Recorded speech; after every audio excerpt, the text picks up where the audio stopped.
Selamat siang. Assalamualaikum warahmatullahi wabarakatuh. Salam sejahtera, Om Swastiastu, Namo Buddhaya, salam kebajikan, Rahayu. Kenalkan, saya Diah Mega Sarianjaya, saya produser eksekutif Kompas TV, Desk Ekonomi dan Bisnis. Saya punya program namanya Teras Ekonomi Bisnis. Biasanya program ini dilakukan atau di syuting atau taping di newsroom. Tetapi hari ini di event yang super spesial, saya membawa Teras Ekonomi Bisnis di Mekari Conference 2024. Topiknya apa sih? Topiknya buat saya ini YOLO, jadi jangan dilewatkan. Software as a Service, SaaS. Kita akan bahas apa sih Software as a Service, SaaS, sebagai transformasi digital yang sebenarnya udah mulai banyak dipakai dunia bisnis, perusahaan, mungkin bahkan UMKM kita juga udah banyak sekali yang mulai melek tentang SaaS, karena ya ini pertanyaannya banyak banget tentang SaaS ini. Mengapa SaaS penting? Bagaimana cara SaaS bekerja? Lalu manfaatnya apa sih? Apakah SaaS bisa mengakomodir kebutuhan kita terhadap tantangan sumber daya manusia, menghitung tentang perpajakan atau bahkan tentang pelayanan terhadap konsumen. Jadi SaaS ini memang sesuatu keniscayaan yang pada akhirnya setiap sektor bisnis sekecil apapun akan membutuhkan teknologi. Tidak hanya membutuhkan teknologi ya, ketika kita berinvestasi pada teknologi, satu pertanyaan besarnya, ketika saya udah beli mahal-mahal teknologi, apakah bisnis saya akan sustain? Apakah bisnis saya berumur panjang? Oleh dari itu, saya punya narasumber expert. Yang pertama adalah saya undang Bapak Dr. Insinyur Inyoman Adiarna, Master Engineering, Sekretaris Direktorat Jenderal Aplikasi Informatika Kominfo. Siang Pak Nyoman. Yang kedua adalah mungkin teman-teman akan sangat terinspirasi oleh sosoknya, yaitu Arfi Ega Dipura, Chief Customer Officer Mekari.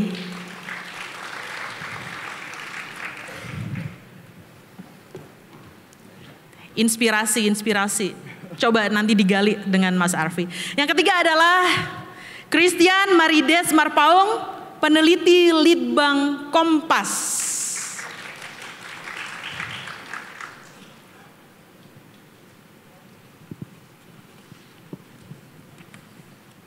Izinkan saya duduk ya Bapak Ibu. Jadi ini diskusinya menarik sekali karena saya melihat ini adalah diskusi pentahelix, melibatkan regulator, ada Pak Nyoman, melibatkan akademisi atau peneliti, ada Mas Tian. Kita menyapanya pakai panggilan akrab aja ya, biar mudah diingat dan gampang sayang. Dengan Mas Tian, lalu dengan Mas Arfi dari Mekari. Perkenalkan dulu saya tentang Mekari, yaitu perusahaan software as a service atau SaaS yang hadir dari tahun 2018.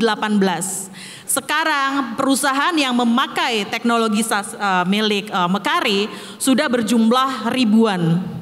Sedangkan yang memakai aplikasinya sudah berjumlah jutaan. Jadi pertanyaan besarnya adalah saya izin ke Mas Tian dulu ya. Mas Tian, Mas Tian kan dari Litbang Kompas sudah melakukan banyak penelitian tentang teknologi, siapa pemakainya, lalu perkembangannya seperti apa, pertumbuhannya seperti apa. Pertanyaannya adalah, idealnya semua perusahaan saat ini harus menyadari bahwa transformasi digital membuat perusahaan lebih efektif, lebih efisien juga mungkin ya. Lalu bagaimana hasil riset terhadap perusahaan yang menggunakan maupun yang belum menggunakan teknologi SaaS? Lalu pertanyaan selanjutnya adalah ke depan ini arahnya akan seperti apa? Terima kasih Mbak Mega. Sebelum saya menyampaikan temuan dari Litbang Kompas, mungkin saya perlu memberikan konteks terlebih dahulu bahwa survei yang terbaru yang kita lakukan terhadap kurang lebih 350 perusahaan middle upper, karena kita tahu mereka ini perusahaan-perusahaan ini yang memberikan kontribusi juga bagi perekonomian Indonesia. Ada 3 hal yang ingin kita gali sebetulnya dalam penelitian ini. Yang pertama, kalau tadi sempat disinggung SaaS ya, software as a service, kita mau tahu dari perusahaan-perusahaan ini itu bagaimana sih masa depan transformasi digital, SaaS dan juga pertumbuhan bisnisnya ke depan seperti apa. Kemudian yang kedua, kita juga menanyakan consideration factor-nya mereka itu apa ketika akan mengadopsi teknologi digital. Dan yang terakhir kita juga menanyakan apa sih yang menjadi anxiety and desire-nya. Karena kita tahu ketika kita mau mengadopsi teknologi tentu saja ada juga kekhawatirannya itu dan harapannya itu seperti apa Mbak Mega. Nah, perusahaan-perusahaan yang kita lakukan survei ini mungkin sedikit gambaran untuk memberikan konteks adalah mereka yang ada di 4 wilayah di Indonesia, di Jabodetabek, Surabaya Raya, Medan dan juga Bali. Jenis usahanya memang mayoritas retail dan usia respondennya ataupun responden yang kita tanya adalah mereka-mereka yang di level middle jabatannya. Jadi manajer dan juga asisten manajer. Menarik temuannya kalau kita lihat, kita menanyakan tentang apakah mereka aware sih dan seberapa besar dampak dari transformasi digital ini khususnya SaaS dalam pertumbuhan bisnisnya mereka. Nah, temuan data kita mayoritas atau sekitar 65% dari perusahaan-perusahaan ini sebetulnya sudah melakukan transformasi digital untuk mempermudah pengoperasian dan meningkatkan efektivitas bisnisnya mereka. Nah, mereka yang belum menggunakan, karena kita juga menanyakan mereka yang sudah mengadopsi SaaS dan yang belum, mereka-mereka yang non-adapters ini dalam kurun 2 tahun ke depan itu akan melakukan adopsi teknologi SaaS ini. Untuk apa saja? Keamanan data, kesesuaian bisnis, dan juga pertimbangan kesiapan SDM-nya mereka. Jadi kurang lebih kalau dari temuan kita 73% dari perusahaan-perusahaan yang belum mengadopsi teknologi SaaS ini ke depannya dalam 2 tahun ke depan itu akan mengadopsi teknologi SaaS. Itu gambaran mungkin gambaran awal dari survei yang terbaru yang kita lakukan terhadap perusahaan-perusahaan. Terima kasih Mbak Mega. Oke Mas Tian, saya simpulkan sedikit sih. Ini menarik banget data-data dari Litbang Kompas. Bahwa yang disurvei adalah mereka-mereka yang juga punya kapasitas mengambil keputusan dalam sebuah perusahaan. Akan membawa perusahaan itu kemana nih, seperti itu ya. Lalu yang menarik adalah yaitu perusahaan-perusahaan yang akan survive di masa mendatang adalah perusahaan-perusahaan yang mudah adaptif dengan perkembangan teknologi gitu ya. Lalu pertanyaannya adalah ke Arfi, top produk Mekaari kira-kira apa aja sih yang terutama yang dimiliki lalu juga mendukung industri di dalam negeri? Ya, mungkin sebelum ngomongin top produk Mekaari kita bahas juga terkait dengan riset yang dengan Kompas Litbang juga ya. Jadi kita riset sebenarnya apa sih yang dibutuhin oleh pelaku usaha gitu yang sudah memakai atau belum memakai. Jadi di riset kita juga menunjukkan kalau lebih dari 50% responden kita actually sudah menggunakan SaaS lebih dari 3 tahun. Ini menunjukkan maturity of the industry itself sebenarnya gitu. Dan kalau kita lihat sebenarnya penggunaannya di mana aja, ada 3 faktor atau 3 bidang utama yang mereka pakai. Satu dari sisi akuntansi, pembukuan gitu ya. Yang kedua di pengelolaan SDM dan yang ketiga di layanan konsumen. Yang ini which is aligned to what we provide juga ke customers. Jadi kalau di Mekaari itu kita ada beberapa products. Actually di sini kita ngelihat kita serving 3 main focus areas. Ada operation and finance, yang kedua human capital management, yang ketiga customer management. Jadi ini backbone, fondasi operating model kita. Nah, di sini kita kembangkan lagi. Selain dengan core SaaS produk kita juga ada contextual financial services di mana kita harapannya bisa membantu pengusaha juga berkembang secara financial produknya juga gitu. On top of that, kita juga berinovasi untuk bisa gimana cater a more complex segments yang lebih besar gitu ya. Itu dengan adanya platform products. di mana yang sifatnya lebih customizations yang kita butuhkan untuk bisa adapt ke bisnis prosesnya masing-masing. Jadi different layers yang ditampilkan di sini itu serving different segments dan juga different needs dari perusahaan-perusahaan yang ada gitu. Dan so far tadi mungkin Mbak Mega juga udah sampaikan kita udah serving more than 20.000 companies di seluruh Indonesia. Cuman memang masih terkonsentrasi di Jabodetabek sebenarnya Mbak Mega gitu. Jadi memang secara kesetaraan belum sampai di luar Jabodetabek begitu Mbak Mega. Okay. Ini dari penjelasan Arfi itu sebenarnya muncul banyak pertanyaan sih. Kalau saya point of view-nya adalah sebagai wartawan ya atau sebagai media ya. Ada 3 area fokus. Tadi yang saya sebut juga kan tentang perpajakan itu menyangkut tentang finance, lalu SDM, lalu juga pelayanan ke konsumen. Sebenarnya kenapa Mekaari pada akhirnya mengambil 3 ini?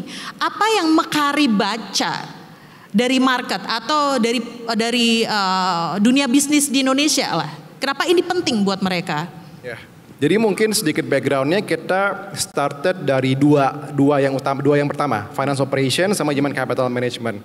Kenapa? Karena kita mau bisnis fokus untuk pengembangan bisnis.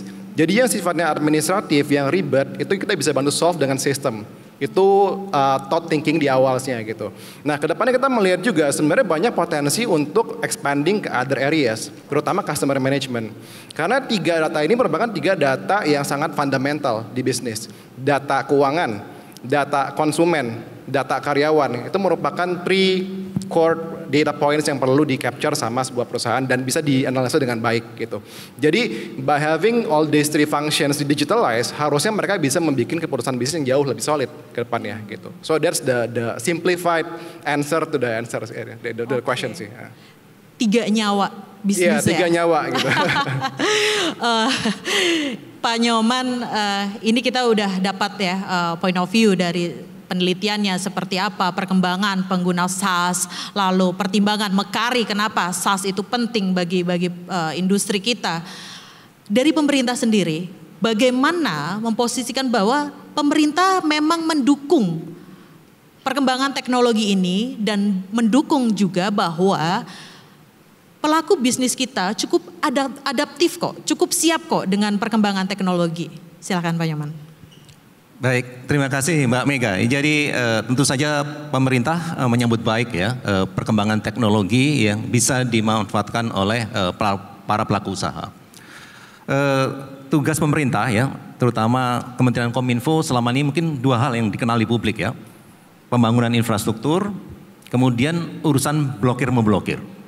Ada satu tugas penting sebenarnya pemerintah itu yang dilakukan oleh Kementerian Kominfo yaitu mempercepat, mengakselerasi transformasi digital di sektor usaha dan bisnis.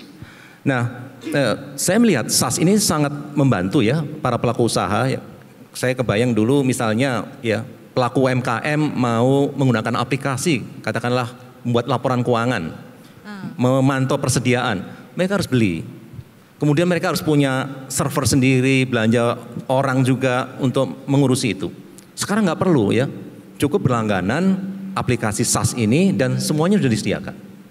Nah tetapi tentu saja ada hal-hal yang juga harus diperhatikan juga dalam melakukan pemanfaatan SaaS ini. Yang pertama ingin kami sampaikan adalah ya kami sudah membuat aturan ya peraturan pemerintah 71 ya terkait penyelenggaraan sistem dan transaksi elektronik yang lebih pro bisnis. Jadi penyimpanan data apapun sepanjang itu bukan data strategis pemerintah itu boleh disimpan dimanapun, mau servernya di dalam negeri, di luar negeri itu boleh. Sehingga biaya penyelenggaraan SaaS ini menjadi lebih murah, sehingga lebih terjangkau untuk pelaku usaha. Ya, kecuali di sektor keuangan dan perbankan ya itu harus ditempatkan di Indonesia. Ini yang kita sebut dengan data localization. Jadi aturan ini yang merupakan sebenarnya turunan Undang-Undang ITE itu lebih bagus, lebih pro bisnis daripada PP 82 yang lama. Kemudian yang kedua yang terkait dengan regulasi SaaS ini yang perlu menjadi perhatian bersama adalah soal perlindungan data pribadi. Bapak Ibu dan hadirin kami hormati, tanggal 17 Oktober nanti adalah tanggal dimulainya penegakan aturan terkait perlindungan data pribadi setelah 2 tahun masa transisi. Jadi ini perlu diperhatikan para penyelenggara layanan SaaS supaya menyimpan datanya dengan benar, data-data tadi misalnya terkait human capital itu banyak sekali data pribadi ya harus menjadi perhatian. Mungkin juga data-data lainnya juga harus menjadi perhatian sehingga perusahaan tetap comply terhadap aturan PDB. Jadi 2 hal ini yang menurut saya yang sudah dilakukan oleh pemerintah dalam mendorong mempercepat transformasi digital di sektor ekonomi dan bisnis. Ada hal lain yang juga yang kami lakukan ya. Kami di Kementerian Kominfo juga mendorong peningkatan talenta digital ya. Karena ya mungkin kalau kita di sini sih sangat sudah paham digital ya. Bagaimana dengan saudara-saudara kita Indonesia Tengah, Indonesia Timur, mereka juga harus ditingkatkan ya. Tingkat kecakapan digitalnya. Karena itu kami punya program literasi digital. Kami juga mendorong ya para startup ya. Startup itu adalah orang yang mampu menurut saya memonetisasi inovasi dalam kegiatan bisnis digital. Sehingga kami juga mendorong punya program 1000 startup, kami punya program startup studio dan seterusnya untuk mendorong lebih banyak startup memperkenalkan inovasi di dunia digital ini. Mungkin itu Mbak Mega sementara yang bisa kami sampaikan. Terima kasih. Saya baca banyak dukungan pemerintah ini nggak cuma satu jalur ya Pak. Ada beberapa jalur. Pertama adalah lebih rileks lah mengatur tentang penempatan server. Terserah deh mau di dalam negeri atau di luar negeri, yang penting bertanggung jawab seperti itu kan. Karena yang pada intinya itu akan memudahkan atau lebih efisien bagi penyelenggara jasa SaaS.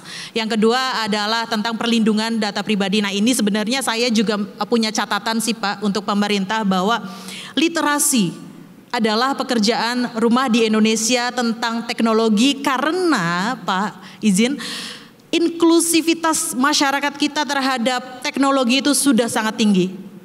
Tetapi masalahnya balik lagi, apakah ketika masyarakat kita paham memakai teknologi, mereka sadar tentang keamanan data pribadi? Itu ya Pak ya? Ya benar sekali ya, jadi ini yang memang perlu selalu digalakkan ya, digaungkan oleh pemerintah yang mendorong agar tingkat kecakapan digital masyarakat ini meningkat ya. Kami punya program literasi digital, sebenarnya ada 4 hal ya. Yang paling pertama yang terkait dengan dunia usaha adalah keamanan digital. Digital safety ya, terkait data dan seterusnya. Kemudian kita punya etika digital, kemudian punya basic dari digital skill dan digital etik ya. Kalau nggak salah ada 3 itu. Nah, yang kami ingin dorong sebenarnya adalah supaya tingkat awareness itu meningkat ya. Saya melihat ya, kami juga punya program UMKM ya di Kementerian Kominfo. Masih banyak pelaku UMKM misalnya akunnya itu di-sharing oleh berbagai, karena mungkin malas bikin akun atau juga ribet ya. Sehingga ini kan sudah tidak tepat. Kemudian mereka juga tidak sadar bahwa password itu harus selalu diganti ya. Dan Mbak Mega sebagai informasi saja ya, tahun ini di Indonesia itu ada 1,3 juta serangan cyber, bayangin. Di dunia itu ada setiap 6 detik ada 1 serangan cyber. Luar biasa sekali ya. Artinya ke depan ya pemerintah dan juga dunia usaha itu harus lebih memprioritaskan tentang keamanan digital. Kita harus lebih memberikan perhatian di sini dan lebih melakukan investasi terkait keamanan cyber. Dan ini harus menjadi perhatian kita bersama ke depan. Baik, butuh kerjasama dengan banyak pihak. Kembali ke Mekaari Conference 2024, RV. Jadi apa perbedaannya ketika sebuah perusahaan sudah memakai teknologi SaaS dan apa yang belum memakai, apa perbedaannya? Ya, jadi mungkin kalau kita ngomongin ke produk Mekaari sendiri, kita ada beberapa 3 pilar tadi ya, ada finance operations, ada human capital management, ada customer management. Saya coba run through based on business case yang kita lakukan bersama dengan clients kita gitu ya. Satu di jurnal ini kan kita membantu mengautomasikan financial reporting dan juga operations ya. Di sini kita melihat clients kita sudah memakai produk kita lebih dari 3 tahun, ada peningkatan dari sisi gross profit margins-nya sebesar 33%. Tapi yang lebih menariknya lagi adalah mereka yang memakai fitur lebih advance dibandingkan yang basic feature memiliki peningkatan top line yang lebih besar signifikan 10 kali lipat dibandingkan dengan yang memakai basic feature saja. Ini menunjukkan bahwa depth of usage itu juga impacting terhadap dengan outcome bisnisnya gitu.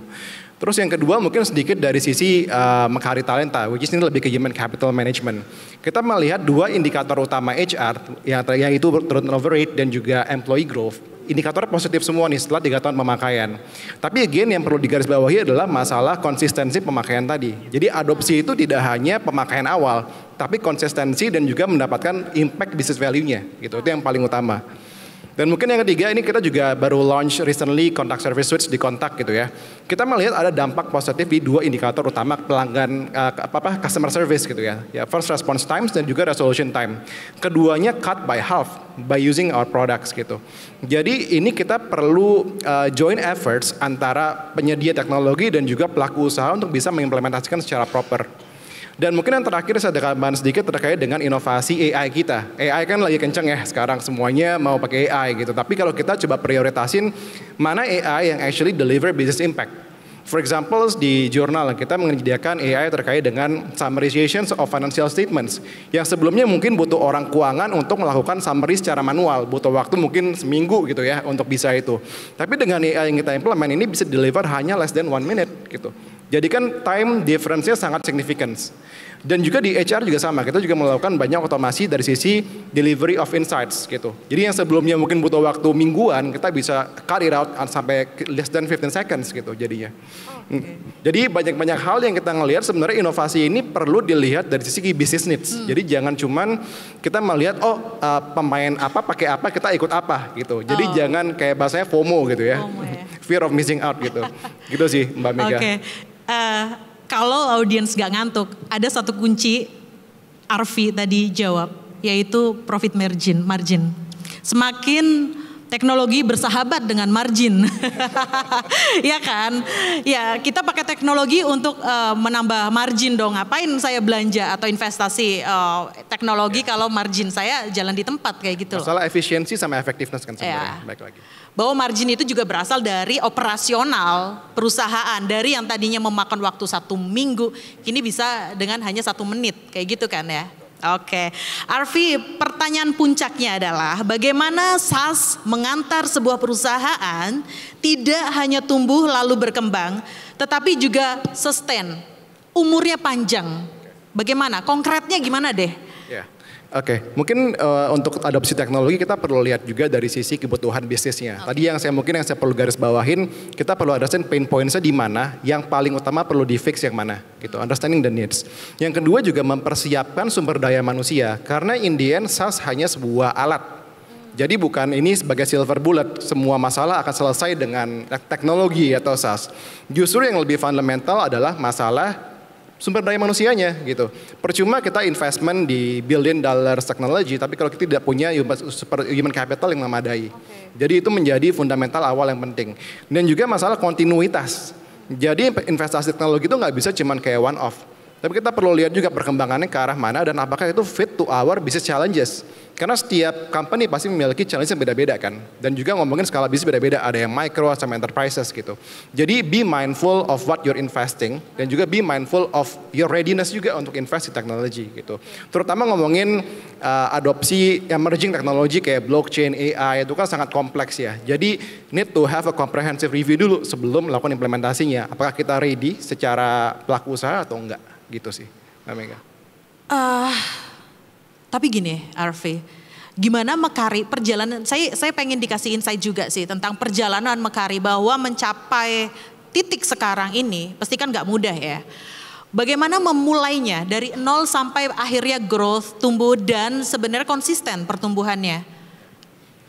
Ya mungkin ini balik tadi yang sempat di-raise sama Pak Nyoman juga sebelumnya masalah market education sih ya, itu sangat penting banget karena di awal-awal kita beroperasi itu masih banyak segmen-segmen yang masuk ke kita, segmen mikro sebenarnya malah Mbak Mega. Yang lucunya seperti itu ya. Jadi mereka mau coba-coba nih teknologinya gitu. Tapi makin ke sini kita ngelihat perusahaan yang giants pun, yang besar-besar pun sudah mulai melek teknologi yang sifatnya lebih cloud based atau di awan gitu ya, bukan yang on premise atau servernya mereka punya gitu. Karena apa? Tadi karena masalah efisiensi dan speed juga gitu. Nah, kita melihat perubahan behavior changes ini juga di-driven sama market demands. Market itu nge-demands kita lebih produktif, lebih efisien secara cost gitu. Sehingga mereka mulai melihat alternatif options ke arah sana. Nah ini sebenarnya juga diakselerasi oleh COVID segala macam yang mereka melihat ada banyak loh opsinya, nggak cuma yang ada sekarang gitu. Jadi itu juga actually banyak peranan dari sisi external factors juga. Dan terutama saya juga believe pemerintah punya role yang sangat important untuk masalah market education juga. Karena sekarang masih banyak tertouch-nya di Jabodetabek tadi saya bilang, tapi kita masih punya opportunities di luar sana juga yang actually masih bisa kita tap, penetrate lebih dalam lagi. Oke, noted. Menarik. Pak, saya kembali ke Pak Nyoman nih Pak, setelah membaca penjelasan Mas Arfi tentang perkembangan ya pemakaian SaaS, pengalamannya lah, pengalaman perusahaan yang sudah memakai maupun yang pada akhirnya tidak memakai, ternyata perbedaannya sangat signifikan terutama di margin ya Pak. Tapi ini cerita manis ini, ya apakah memang kalau misalnya pemerintah melihatnya memang ceritanya semanis itu atau sebenarnya pemerintah juga menangkap ada tantangan-tantangan lah di sektor digital ini. Sebenarnya apa sih tantangan yang dihadapi Indonesia dalam proses digitalisasi Pak? Terutama di bidang ekonomi, baik dari sisi teknologi, sumber daya manusianya, dan jangan lupa Pak, culture di sebuah perusahaan atau culture di sebuah daerah juga kan mempengaruhi bagaimana keputusan bisnis itu dibuat Pak. Tantangannya apa aja sih Pak? Baik Mbak Mega, terima kasih ya. Tadi satu hal sudah disampaikan oleh Mas Arfi ya. Saya berpandangan ya, yang tantangan terbesar pertama kita adalah sebenarnya infrastruktur ya. Kita bicara digital, nggak ada sinyal, itu rasanya nggak mungkin lah. Jadi kita beruntung tinggal di Jawa, tinggal di 10 kota besar di Indonesia ya. Tetapi kalau sekali-sekali kita ke Indonesia bagian timur, itu perbedaannya kan drastis ya. Saya pernah sebutkan salah satu ibu kota di provinsi Indonesia bagian timur, kalau kita mau pesan makanan malam-malam itu nggak ada, nggak banyak gitu yang mau jualan ya. Karena mungkin juga pembelinya nggak banyak gitu, sehingga nggak banyak pilihan. Jadi budaya ini sangat besar. Ini yang sering kita sebut sebagai digital gap ya. Jadi satu infrastruktur, kedua orang, sumber daya manusia. Ini kemarin kami mengalami insiden ya, yang PDNS itu betapa kita menyadari ya, mencari orang yang ahli keamanan cyber itu luar biasa sulitnya. Harus banyak dari luar negeri. Jadi ini yang harus kita lakukan, kita kembangkan, kita bina.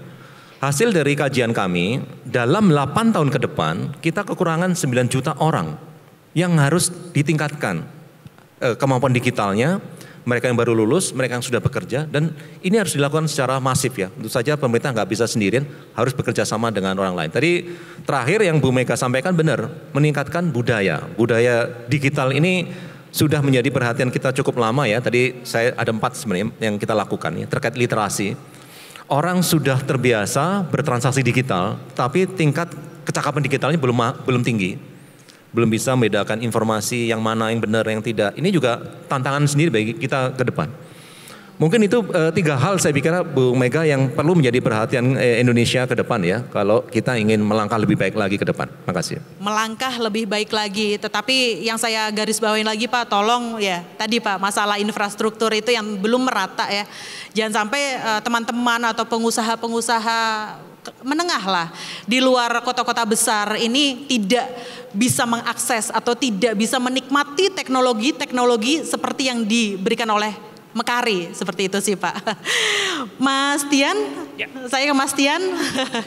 Sebenarnya nyambung dengan pertanyaan Pak Nyoman tadi, masalah keamanan data pengguna ya Mas. Sebenarnya kekhawatiran utama ketika perusahaan bertransformasi digital ini apa aja? Lalu sebenarnya kalau misalnya konteksnya adalah keamanan data, bagaimana sih mengatasinya? Kalau dari temuan survei yang kita lakukan terhadap perusahaan ini menunjukkan bahwa ada 3 hal yang menjadi kekhawatiran utama mereka. Yang pertama tadi sudah dimention juga sama Pak Nyoman kaitannya dengan data security.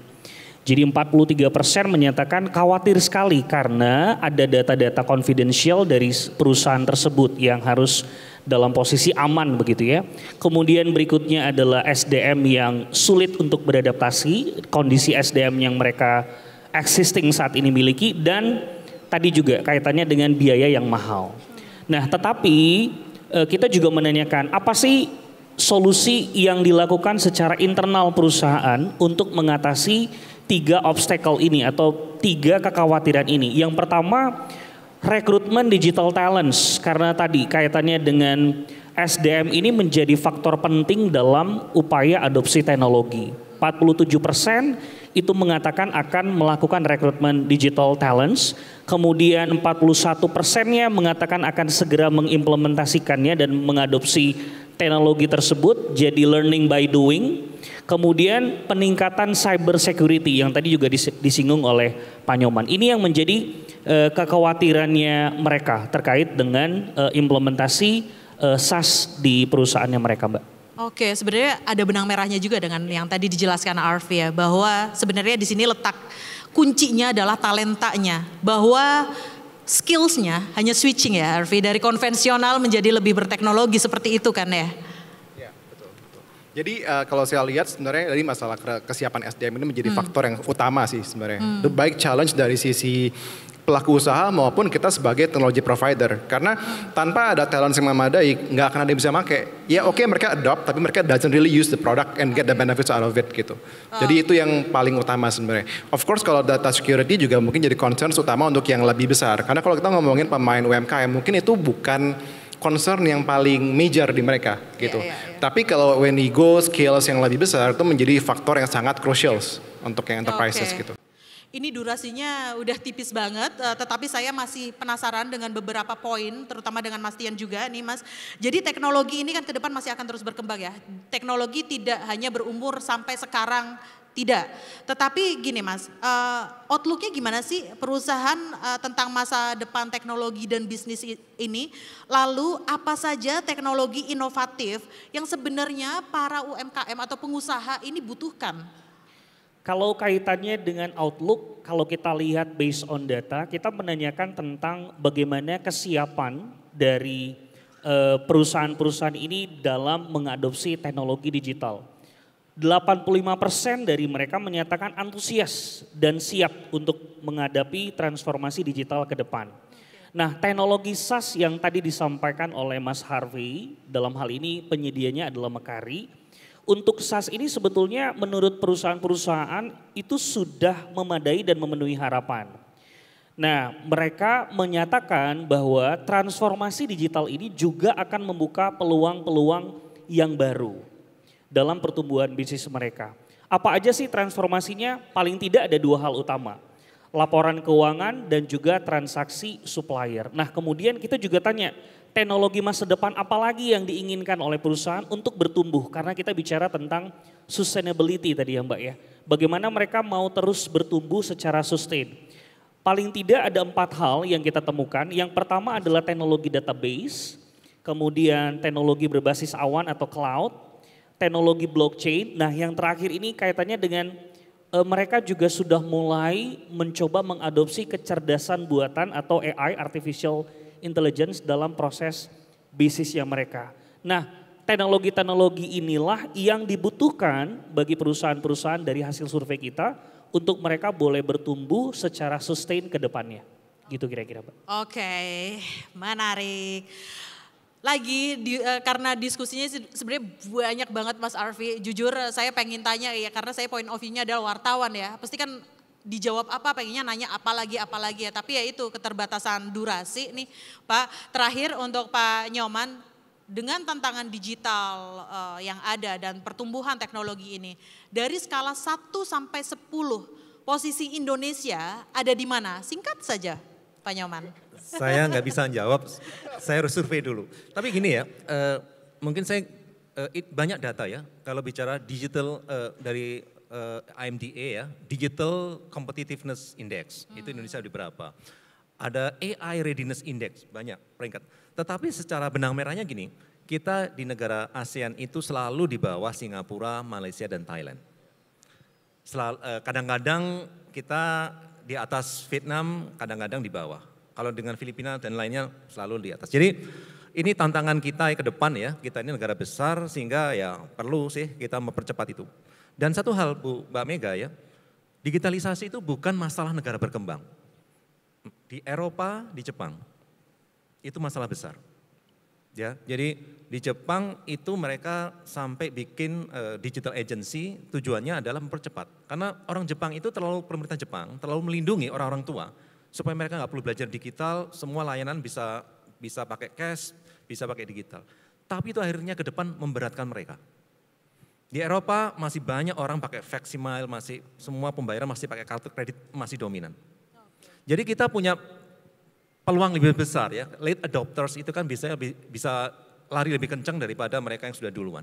Ya semoga ke depan kita akan lebih baik dari sekarang sih, gitu aja sih. Baik, terakhir Arfi, closing statement mungkin singkat juga. Apa sih harapan Arfi dengan Mekaari Conference 2024 ini? Konkretnya seperti apa? Balik lagi, konkretnya seperti apa? Konkretnya kita sebenarnya simple sih, kita pengen mengedukasi, again masalah market education dan juga memberikan point of view yang berbeda mungkin ya terkait dengan perkembangan teknologi yang ada. Karena sometimes ini bisa jadi namanya teknologi choice fatigue gitu ya. Kebanyakan pilihan teknologi bingung mau pilih yang mana gitu. Nah harapan dengan sesi di hari ini kita bisa nge-simplify, kerucutin opsinya yang mana dan ngebantu relevan bisnis sesuai dengan kebutuhannya mereka. Itu sih intinya. Mas Tian, apa harapannya kira-kira dengan dengan hasil survei Litbang Kompas terhadap ya paling tidak kita juga ikut terlibat merawat dan ikut menumbuhkan industri dalam negeri lah Mas. Ya, thank you Mbak Mega. Kalau dari surveinya kita untuk penyedia layanannya atau penyedia SaaS itu 3 hal yang diinginkan oleh perusahaan. Yang pertama adalah keamanan data dan backup server, kemudian solusi praktis dan mudah digunakan karena tantangan SDM. Yang berikutnya adalah produk dan layanannya berkualitas tapi juga harus murah. Nah ini untuk yang penyedia, untuk membangun ekosistem pengembangan teknologi ataupun transformasi digital di perusahaan.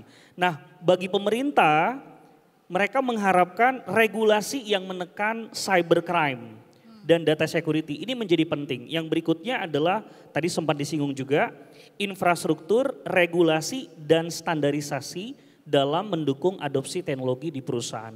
Ini yang diharapkan oleh perusahaan-perusahaan ke depan bagi penyedia SaaS dan juga pemerintah sehingga ekosistem dari transformasi digital ini terus berjalan dan pertumbuhannya tadi kita harapkan bisa terus sustain. Terima kasih Mbak Mega. Baik, terima kasih. Saya simpulkan dari hasil diskusi Pentahelix hari ini adalah 1, profit margin itu penting. Tetapi lebih penting bagaimana memastikan bahwa bisnis atau usaha kita juga sustain dan berumur panjang dengan memanfaatkan teknologi. Tetapi dari semua poin itu tadi juga butuh dukungan dari pemerintah tentang regulasinya, tentang kemudahan-kemudahannya lah. Jadi teknologi ini tidak hanya dirasakan oleh perusahaan-perusahaan besar saja, tetapi juga bagaimana teknologi ini membawa perusahaan-perusahaan yang masih di bawah ikut naik kelas. Seperti itu. Ya, betul ya. Baik, saya tutup Teras Ekonomi Bisnis Kompas TV dalam Mekaari Conference 2024. Saya Dia Mega Sarianjaya mewakili Pak Nyoman, Mas Tian dan Arfi dari Mekaari mengucapkan terima kasih banyak. Sampai jumpa lagi di Teras Ekonomi Bisnis selanjutnya. Terima kasih, selamat siang.